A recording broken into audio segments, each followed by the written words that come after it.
c'est rassurant que Jésus nous montre que douter, c'est pas un problème, en fait. Je pense que douter, non seulement c'est pas un problème, mais c'est une attitude saine. Parce qu'on peut se faire embarquer dans n'importe quoi si on pose pas de questions.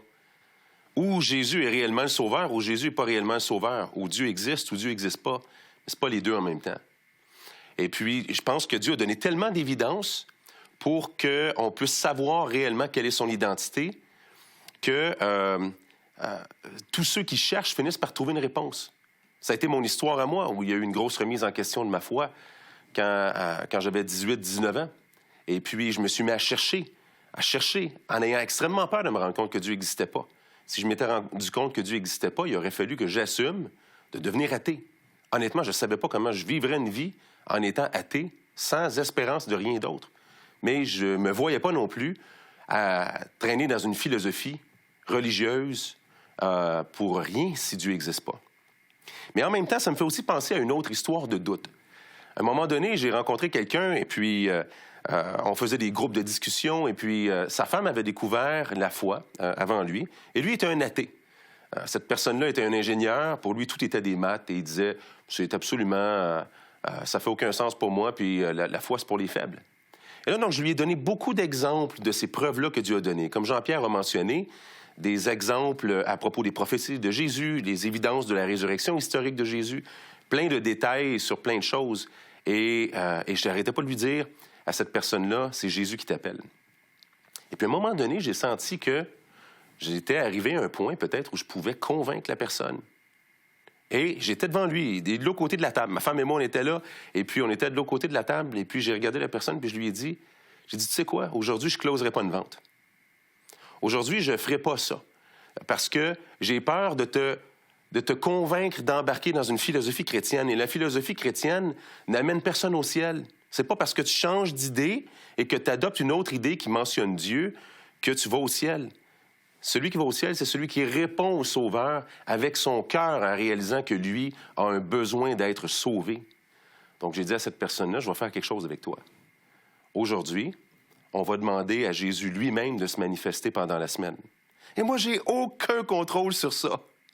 Mais j'ai totalement confiance que quand quelqu'un demande à Dieu de se révéler, il le fait.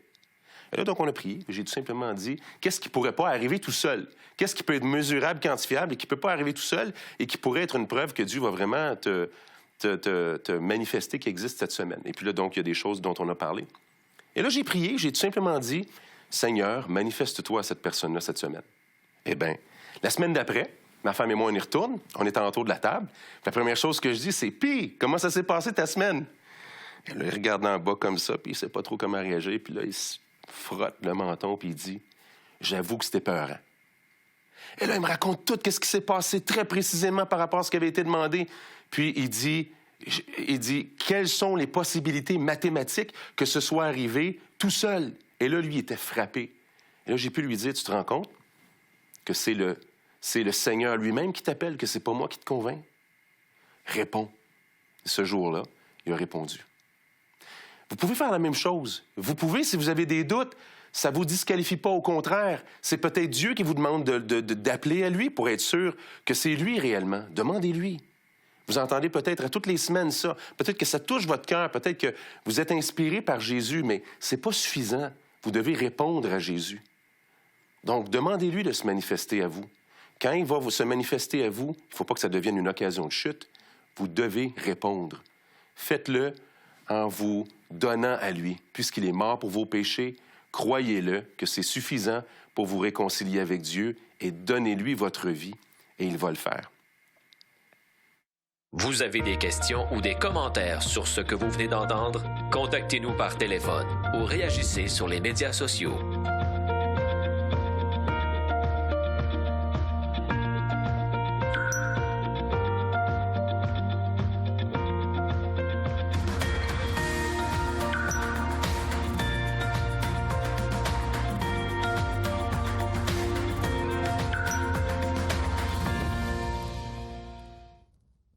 L'heure de la bonne nouvelle, en collaboration avec le Messager chrétien, vous offre gratuitement le recueil de méditation quotidienne La Bonne Semence. Pour en recevoir un exemplaire, écrivez-nous à l'heure de la bonne nouvelle, casier postal 25015, Trois-Rivières, Québec, G8Y0B5. Vous pouvez également nous joindre à info@hbn.ca ou par téléphone 1-866-509-1319.